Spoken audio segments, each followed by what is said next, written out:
อ๋อนี่มาทางนี้แล้วค่ะเดี๋ยวจะพาไปดูนะคะเป็นสมุนไพรนะคะสมุนไพรมิวเซียมนะพิพิธภัณฑ์เหรอพิพิธภัณฑ์สมุนไพรนะคะเขาเรียกอย่างนั้นนะ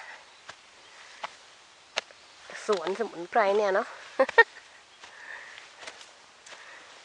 เอาไว้ให้คนศึกษานะคะเดี๋ยวเราก็ไปดูเลยเราชอบนะคะสมุนไพร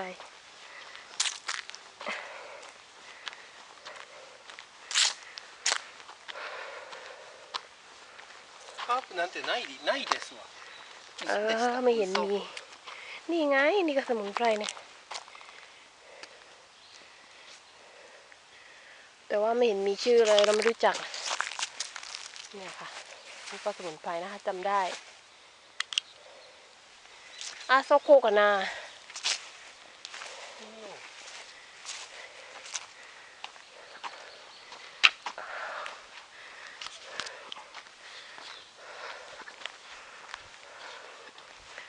โอ้ยเหนื่อยอีกแล้วขึ้นที่ชันไม่ค่อยได้จะเดินเขาได้ไหมเนี่ยปีนี้น้ำหนักขึ้น5 กิโลนะคะยกกลัวว่า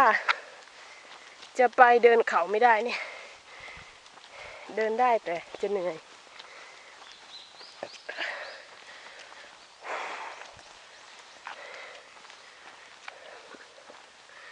อะไรดิโจ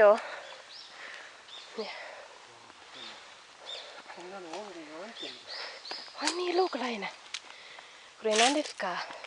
くるみというものです。กินได้ไหม食べมาは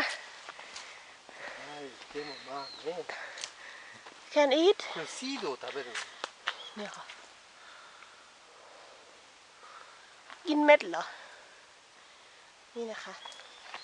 น่ากินนะくるみ。あんたあんこにはないかな。くるみというもの。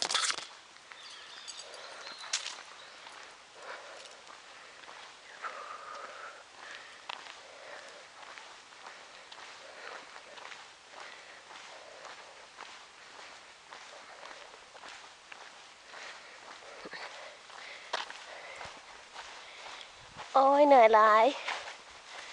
เดี๋ยว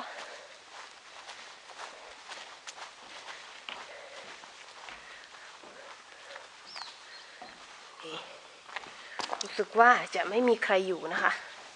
เป็นเรื่องธรรมดาของที่ญี่ปุ่นนะคะเขาจะไม่ค่อยมีคนเนี่ยค่ะก็ดูเงียบสงบแล้วก็โอ้โหสวยมาก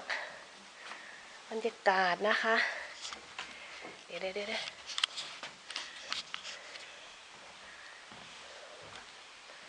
โอ้โหนี่ค่ะมองไปเห็นบ่อ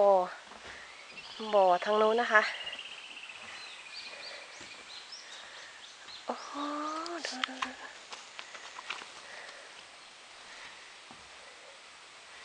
น่าจะเป็นพวกรีสอร์ทพวก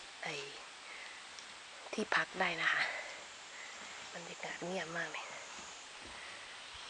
เหมาะกับวันหยุดนะคะ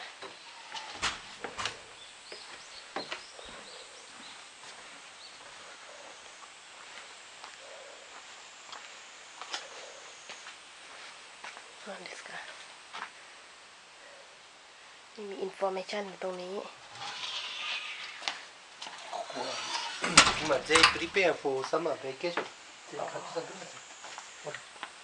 ャンピング。แคมปิ้งก็จะมีพวกเขามาจัดกิจกรรมเนี้ยนะแคมปิ้งนะย่างบาร์บีคิวเนี้ยค่ะเฮ้ยเห็นไหม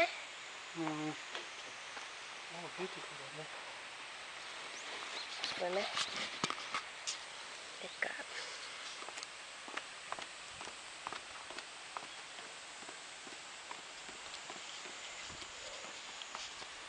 ลงไปข้างล่างก่อน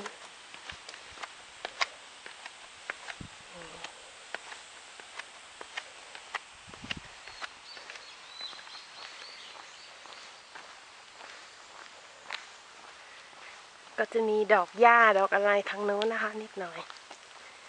แคมป์ตั้งแคมป์กันนะคะสนุกนะน่าสนุกนะ เด็กๆนะคะ พาเด็กๆลูกๆมาตั้งแคมป์เพื่อนๆนะคะ โอเคได้กลับกันแล้ว